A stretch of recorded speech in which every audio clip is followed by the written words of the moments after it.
Com a proteção de Deus, declaro aberta a sessão. Leitura da ata da sessão anterior. Sem discussão, sem alteração, aprovada. Expediente. Não há expediente. Proposição, temos aqui um voto de pesar pelo falecimento de Dinoberg. Dinoberg sobrinho de um servidor da corte, Jorge Henrique. Foi assassinado em Caicó ontem. Todos de acordo, aprovado, então, o voto de pesar. Proposições, eu não tenho. Desembargador Cornélio, proposição.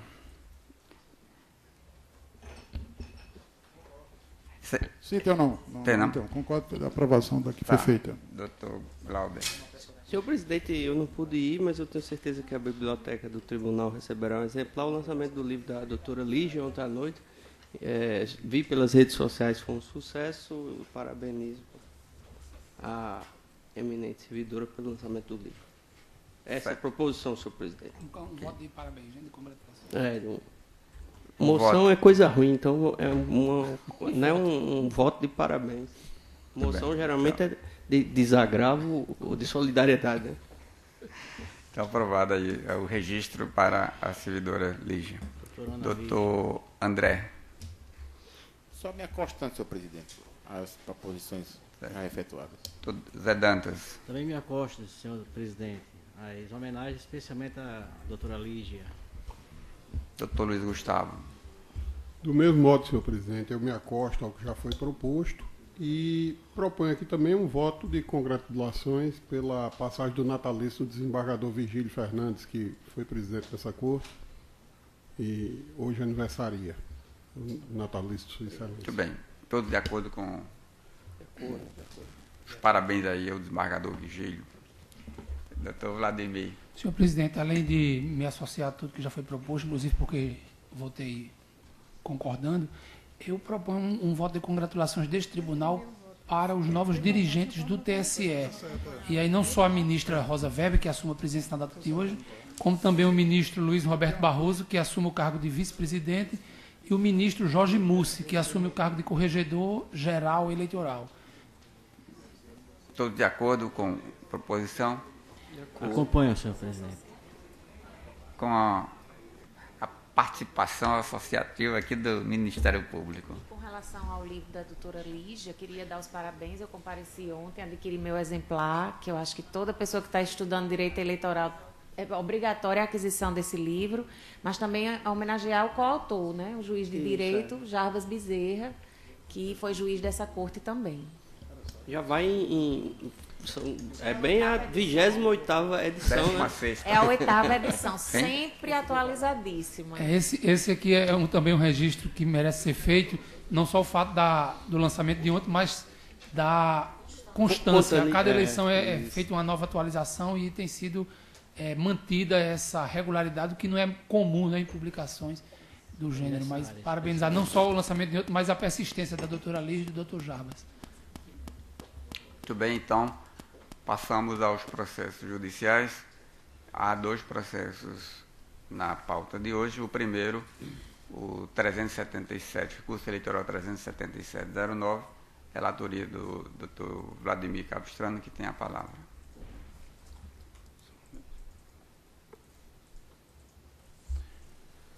Trata-se de recurso eleitoral interposto por José Rosivaldo Silva contra a sentença proferida pelo juízo da 13ª Zona Eleitoral, que desaprovou as contas apresentadas pelo hora recorrente referente às eleições de 2016. Como razão de decidir, a magistrada de primeiro grau consignou, e aqui entre aspas, analisando as informações trazidas aos autos, entendo necessário me posicionar em consonância ao parecer do parquê eleitoral, o qual acolho na sua íntegra, considerando que o candidato não observou as determinações da Lei 9.504 e da Resolução TSE número 23.463 e fecho aspas. Na presente via impugnatória, o recorrente suscita preliminarmente a nulidade da sentença ao argumento de que esta carece de fundamentação idônea. No mérito, aduz em síntese que as irregularidades apontadas pela unidade técnica, no máximo, teriam condão de apor ressalvas à aprovação das contas. Com vista dos autos, a Procuradoria Regional Eleitoral opinou primeiramente pelo provimento do recurso de modo a acolher a preliminar de nulidade da sentença, com retorno dos autos à origem para que nova decisão fosse proferida. Considerando a possibilidade de imediato julgamento do recurso por este regional, no caso de acolhimento do pleito anulatório, os autos retornaram ao parquet para opinamento de mérito. O parecer complementar ofertado pelo órgão ministerial foi pelo conhecimento e provimento do recurso, para que seja anulada a sentença proferida pelo juiz Acó e aprovadas as contas. E é o relatório, senhor presidente. Em discussão, aprovado. Pode votar, doutor Vladimir. Iniciando pela preliminar de nulidade da sentença, no ponto, o recorrente suscita nulidade por ausência de fundamentação, dado que a motivação posta na sentença objurgada se restringiu à remissão ao parecer ministerial, o que, segundo entende, fere a garantia constitucional instituída no artigo 93, 9 da Constituição Federal. Com efeito, não obstante admitida na seara eleitoral, e aqui eu aponto precedente, a motivação per relacione, técnica de fundamentação por meio de remissão ou referência a uma outra decisão ou a pareceres, não isenta o julgador de transcrever os trechos que entender aplicáveis à hipótese e ainda de acrescentar fundamento de sua autoria. E também aponto pareceres do Tribunal Superior Eleitoral. Na espécie, todavia, isso não se verifica na decisão recorrida, por meio da qual o juízo de primeiro grau emitiu provimento desfavorável ao ora recorrente, justificado tão somente no acolhimento integral do parecer do Ministério Público Eleitoral, não transcrevendo trechos do aludido parecer, tampouco agregando a este fundamentos próprios. Em tal quadra, é de rigor a decretação da nulidade da sentença por falta de fundamentação. E é assim como o voto na matéria preliminar, senhor presidente. Alguma divergência do voto do relator? Só uma questão, ele transcreveu na íntegra o parecer do Não, ele não Ministério transcreveu nada, ele simplesmente botou assim, adoto os fundamentos do parecer do Ministério Público, né, sem transcrevê-los. E isso foi a técnica da decisão? Foi. Acompanha o relator. Passando ao voto de mérito. A despeito da anulação da sentença, não é o caso de determinar a remessa dos autos ao juiz de origem.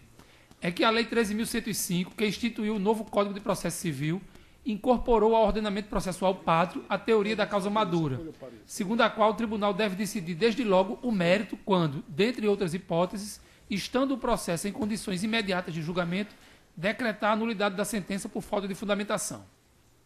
De observar, no particular, o integral cumprimento do rito previsto na resolução de regência, a saber, a emissão do parecer técnico conclusivo, sugerindo a aprovação das contas, seguido pelo opinamento ministerial de primeiro grau, por sua desaprovação, culminando com a sentença vergastada, o que satisfaz o requisito da maturidade processual autorizadora do julgamento do mérito recursal.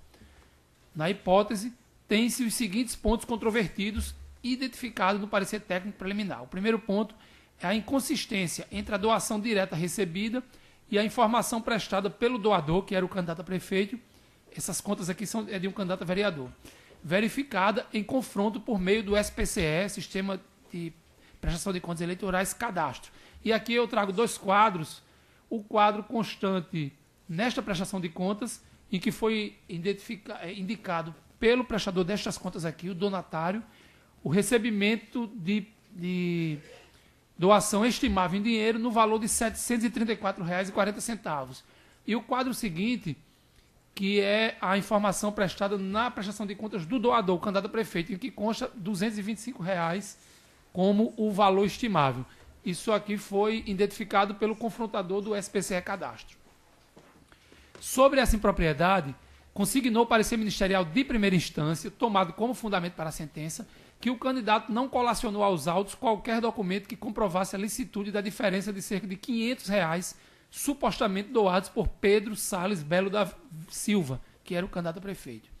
É bem de ver, no entanto, que o recorrente anotou a referida doação no demonstrativo de receitas estimáveis em dinheiro e, embora dispensado da obrigação, acostou aos autos posteriormente o respectivo recibo eleitoral, devidamente preenchido e assinado pelo doador, com o valor de R$ 734,40, conforme registrado em sua prestação de contas. O doador que firmou o recibo eleitoral neste valor foi o mesmo que na prestação de contas dele colocou o valor menor.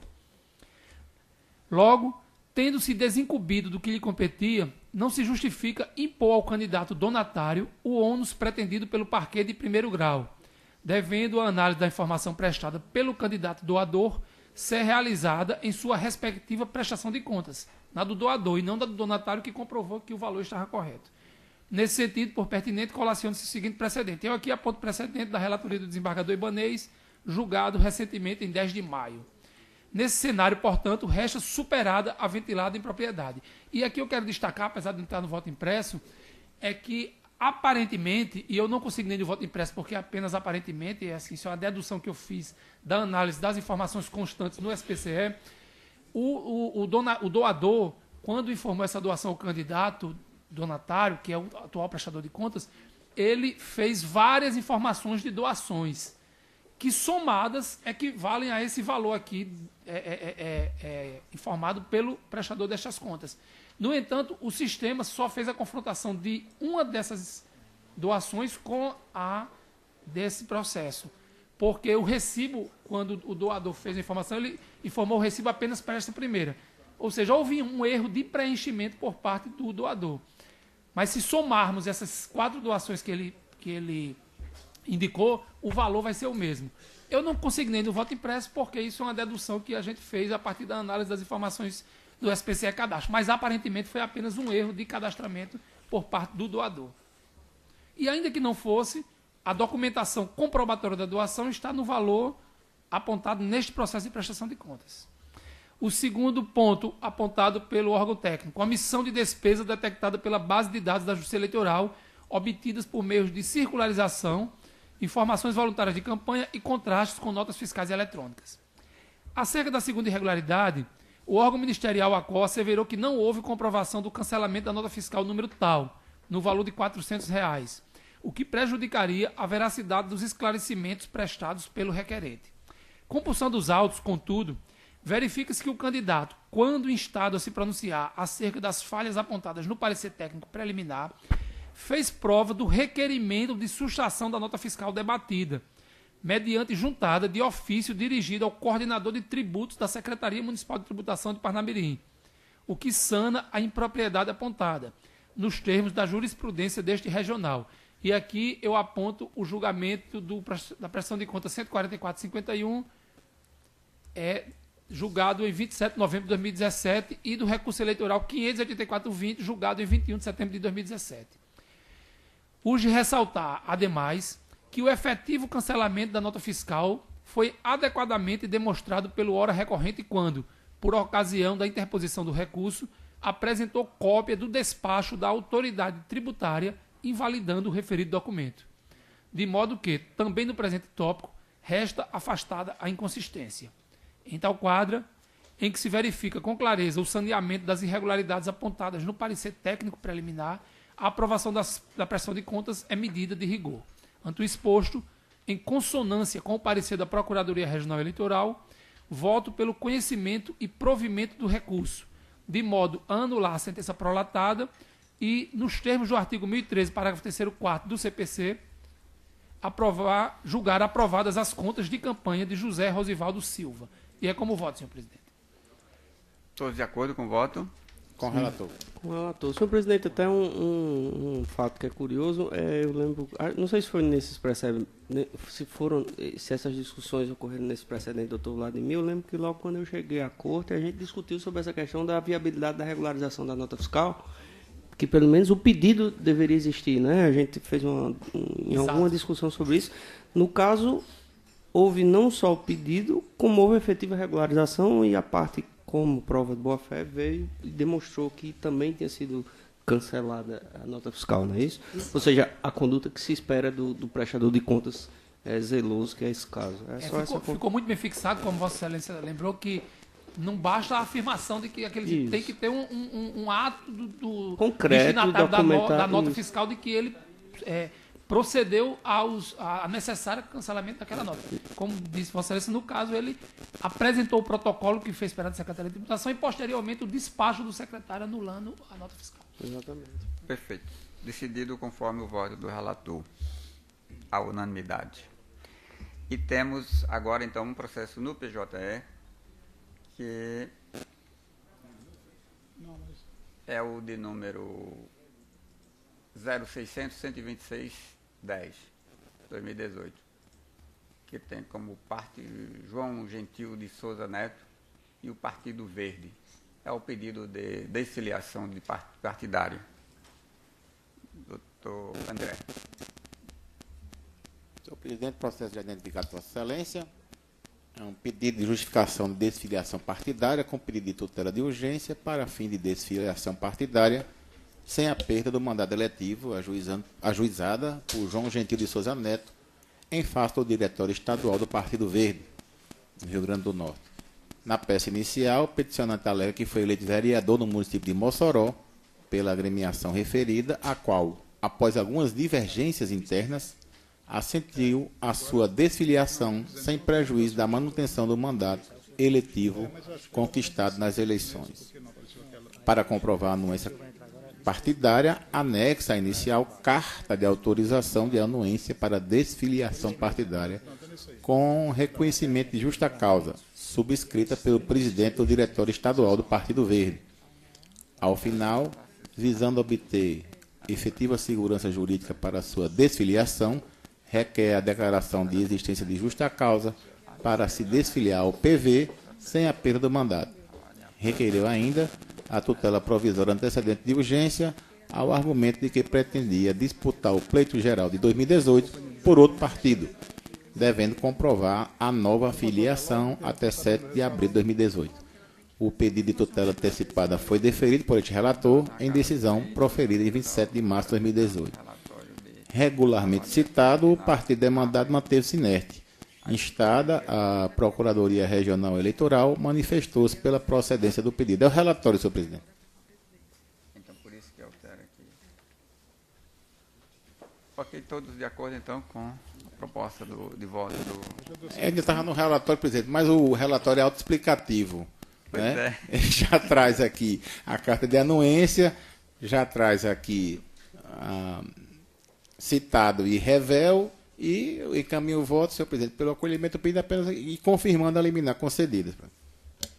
Ok, então todos de acordo, aprovado o voto do relator à unanimidade. Há só um fato que não diz respeito ao voto em si, a consideração de que quando o Supremo reconheceu, eu não me lembro qual foi o partido que promoveu isso no STF, que o mandato do detentor de cargo proporcional era do partido, houve uma grande celeuma, né? Houve uma grande discussão sobre se aquilo não seria, e a gente tem julgado vários processos aqui onde o próprio partido concorda com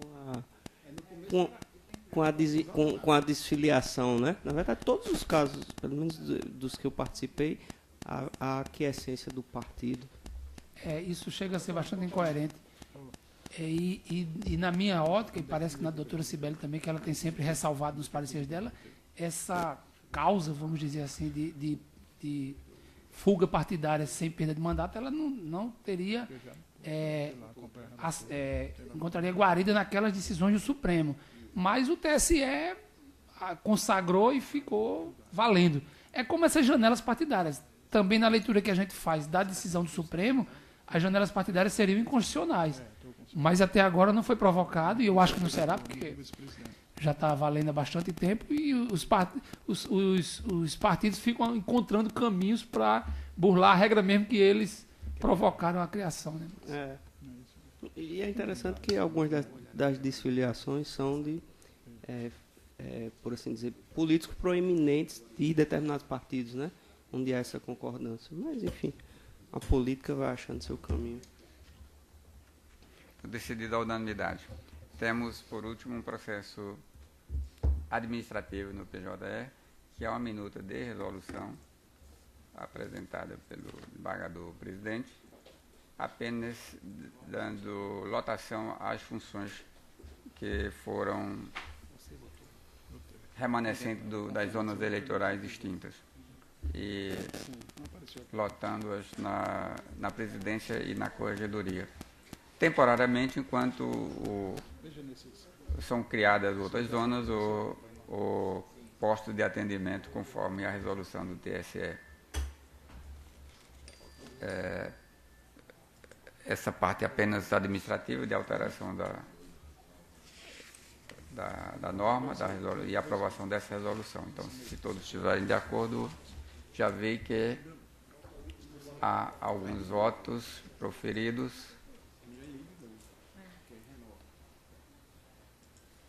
E às vezes a demora é pelo PJE.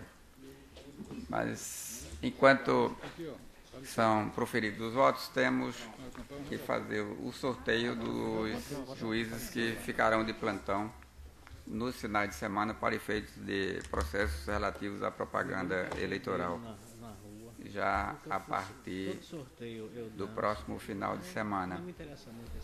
E eu gostaria de discutir inicialmente um ponto interessante que nos cabe definir. A resolução do CNJ propõe que esses sorteios sejam por prazo curto. E a gente vai procurar por que sortear só para 30 dias ou menos de 30 dias os plantões. E a justificativa que eu imaginei, não foi a que me deram, mas a que eu imaginei, doutor Glauber, é que para evitar que as partes escolham o momento de promover determinada demanda, sabendo qual seria o relator lá daquela data para fazer isso. No entanto, esses processos que serão objeto dos plantões são os de propaganda que ou você resolve imediatamente ou perde o prazo ou então não tem efeito. Então não dá para imaginar que a parte interessada numa representação, por exemplo, no próximo final de semana, deixe para ajuizar no outro, porque saberá quem será o relator do outro processo para esperar que aquele relator esteja de plantão e aprecie seu processo. Porque se for esperar para outra semana, o prazo já terá passado e o efeito dessa decisão também não alcançará o propósito dele. Então, penso que nós poderíamos sortear até o final, todos os finais de semana, até o dia da eleição. Porque nós temos, por exemplo, são 3 juízes auxiliares plantonistas, teremos que sortear pelo menos 3 finais de semana. E somos 5 juízes aqui da corte que participam do sorteio. Teremos que sortear pelo menos 5 finais de semana para os juízes. Só um detalhe, o final, infelizmente, não é a eleição, né? É a diplomação. Então nós faríamos o sorteio até a eleição. São 8 finais de semana. E aí, a outra etapa para segundo turno é que ficaria para um segundo sorteio. Assim sendo. Assim, concordando todos. E outro ponto aqui também que eu pensei interessante é definirmos. O sorteio vamos fazer por final de semana ou por dia? Significa um no sábado e outro juiz no domingo, ou o juiz fica para o final de semana? Então precisamos, né, definir isso como a preferência dos juízes que ficarão de plantão nesse período. Todos os processos já serão PJE, né? Eu acho melhor final de semana do que dia. Melhor final de semana. Porque já vai ficar Só lembrando que quem for sorteado no sábado e domingo 8 e 9 deve ficar com o dia 7 também, né? Setembro. E 3 de outubro também, né? Que é feriado. Senhor presidente, tem uma questão aí. Se nós formos fazer o sorteio todo final de semana, os juízes não podem programar o seu final de semana, porque só saberão de véspera, entre aspas, se estarão de plantão ou não. Vão se avisar de última hora que estarão de plantão. Então não tem. Passa a ser, você não pode nem planejar um final de semana. Não pode nem planejar. Então acho que é por isso que é desinteressante esse sorteio semanal. Então, Vossa Excelência concorda que o sorteio deve ser feito hoje, já sabe, até a eleição, o primeiro turno. Ou pelo menos no mínimo 30 dias, né? Até o primeiro turno, então. Vamos fazer até o primeiro turno, dia 6 de outubro. Porque se for dessa forma, todo final de semana vai ser uma emoção, né? Uma incerteza.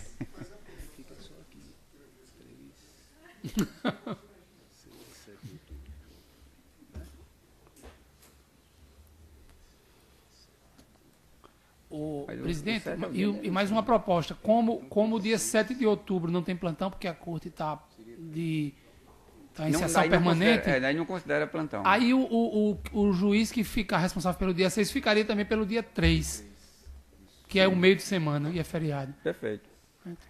Então, 6 de outubro, que é o sábado da eleição. Sim. Cadê 13 e 6? Dia 3 é o quê? Dia 3 de É o outubro. feriado estadual. Dia dos Mártires. Ah, tá.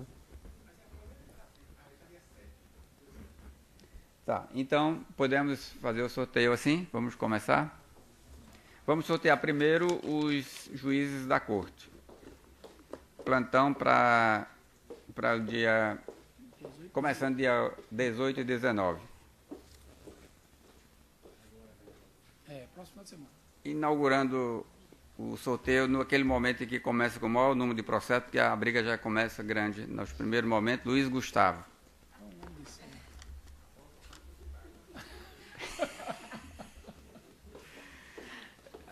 Para o dia 25 e 26,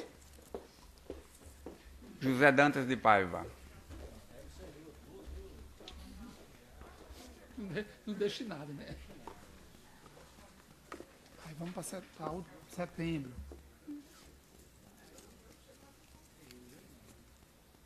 Para o dia 1º e 2 de setembro, o juiz Vladimir Capistrano.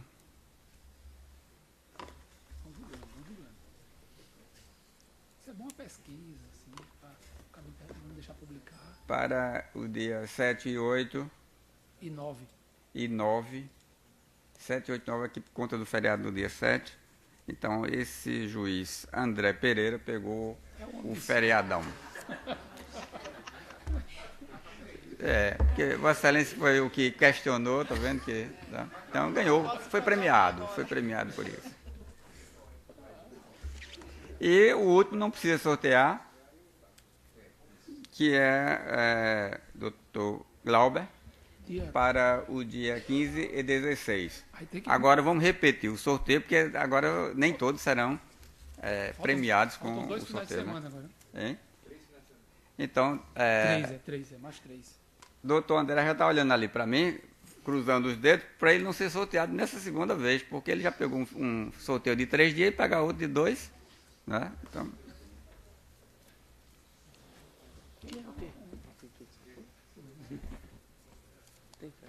Então, nós teremos 3 finais de semana para sortear entre 5, ok? 22, 29 e o dia da eleição. Para o dia 22 e 23. Dr. Vladimir Capistrano.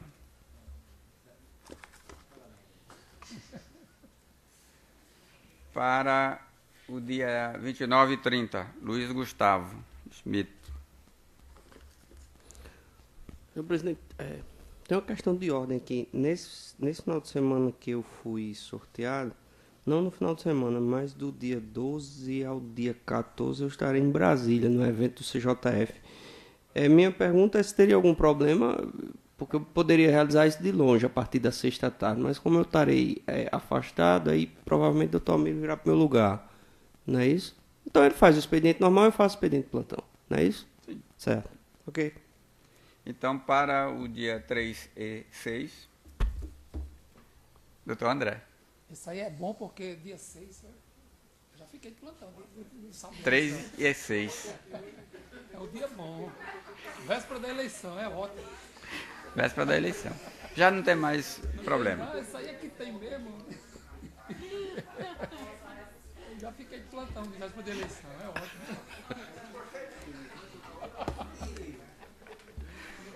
Vamos sortear os juízes auxiliares.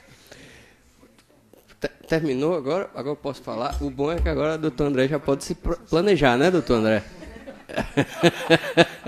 Bom, mas quando for para o sorteio... Por incrível que pareça, o sorteio, tirando essa última data aí, foi bom para mim. Mas o segundo turno, haverá um novo sorteio e Vossa Excelência é quem irão decidir se quem foi sorteado inicialmente, como Vossa Excelência que fez, se pegará ainda sorteio, se haverá compensação, alguma coisa. Nos dois primeiros finais de semana eu vou entrar só os dois. Da minha bancada aqui. Fique tranquilo. Então tem o segundo turno, que aí será diferente. Não, Não, é só sortear, só eles dois, os dois primeiros, aí Bom, começa... então começando agora para os juízes auxiliares. O juiz auxiliar que roda mesmo. Os juízes auxiliares, a mesma coisa, a partir do dia 18 e 19.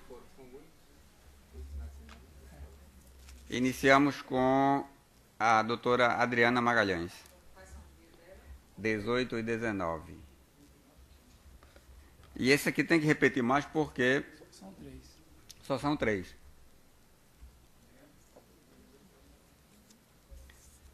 Na sequência, doutor Ricardo Tinoco.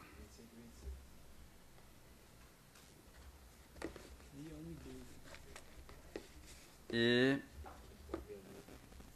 por último, doutor Almiro, que não precisa ser sorteado. Temos aqui a possibilidade, só são 3, e nós temos 9 são 8 períodos. finais de semana. E o 3 e 6. Então são 9. São 8 finais de semana. São 8. São 8, mas tem o dia 3 e 6. Sim, mas contando com esse dia 6, que quem pega 6 pega 3, já dá 8. Eu estou contando 9. Não pode. Deu 5 mais 3, 8 da outra rodada. Porque você botou 2 aqui, 2 vezes, olha. Ah, tá. Ele repetiu aqui o final de semana. Então, esse que repetiu pode estar para o André.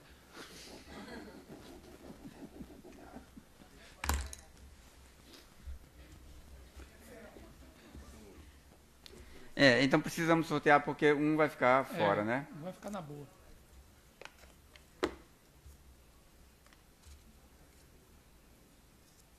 E vai ter um que vai pegar 7, né? 7, 8 e 9.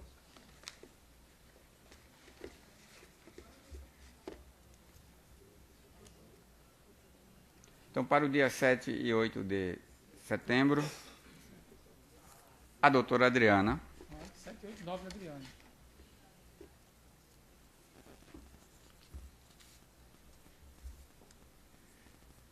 Almiro, para o dia 15 e 16. E Ricardo Tinoco para o dia 22 e 23.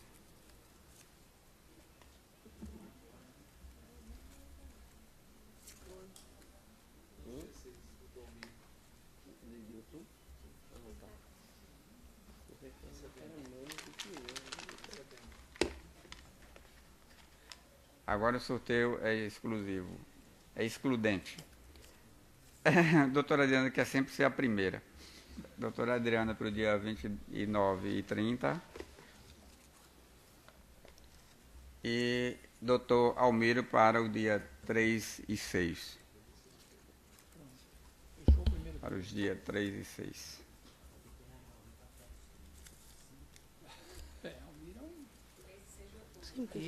De outubro. Pronto, feito o sorteio. Entendi.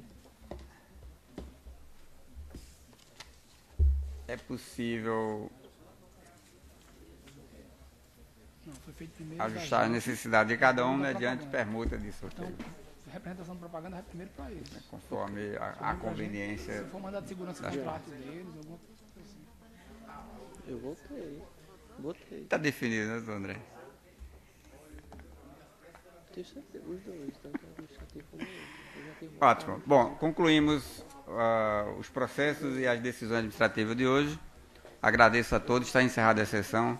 Uma boa tarde. Quinta-feira, horário regimental.